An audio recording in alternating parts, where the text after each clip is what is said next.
Selanjutnya kami akan persilakan calon wakil presiden nomor urut 3, Bapak Mahfud MD untuk menyampaikan visi, misi dan program kerjanya. Waktu Bapak sama 4 menit dimulai saat Bapak berbicara. Silakan Pak Mahfud. Bismillahirrahmanirrahim. Atas berkat rahmat Allah yang Maha Kuasa.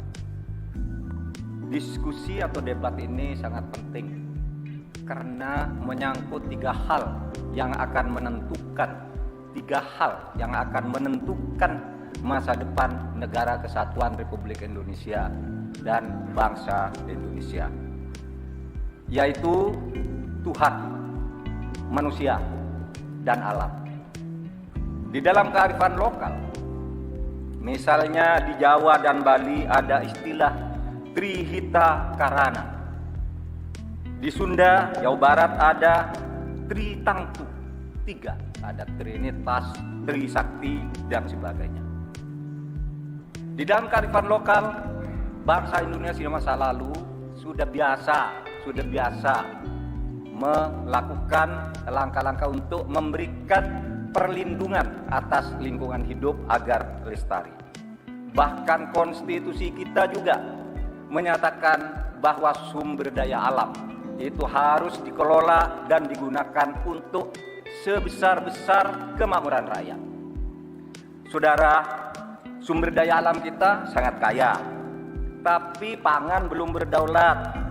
Petani makin sedikit, lahan pertanian makin sedikit, tapi subsidi pupuk makin besar. Pasti ada yang salah. Petaninya sedikit, lahannya sedikit, kok subsidinya setiap tahun naik? Pasti ada yang salah. Laut kita berlimbah, udara kita meracuni paru-paru kita. Investor masuk, industrialisasi terjadi, lingkungan rusak, rakyat menderita. Kemudian sumber daya alam menjadi sumber sengketa di antara rakyat dengan rakyat, antara pemerintah dengan pemerintah. Allah mengingatkan tentang ini dalam Al-Quran, Dhaharul fasadi fil barri wal bahri bima kasabat aydin nas liyudhiqahum ba'dad ladzi amilu. Telah terjadi kerusakan di bumi karena tingkah laku manusia di darat dan di laut. Ini ditunjukkan oleh Allah agar manusia sadar bahwa mereka telah merusak alam di negaranya yang dikuasai seharusnya oleh bangsanya. Saudara, saya katakan ini tidak mudah, tapi hanya 2 kuncinya: komitmen dan keberanian.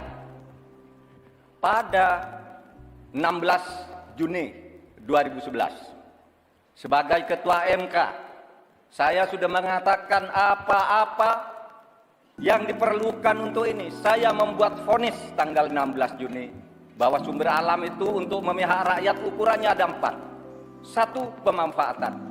2, pemerataan. 3, partisipasi masyarakat.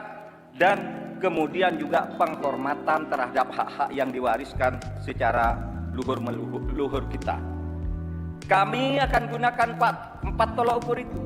Tetapi saya tidak melihat pemerintah melakukan langkah-langkah apa sih yang diperlukan ini untuk menjaga kelestarian lingkungan alam kita.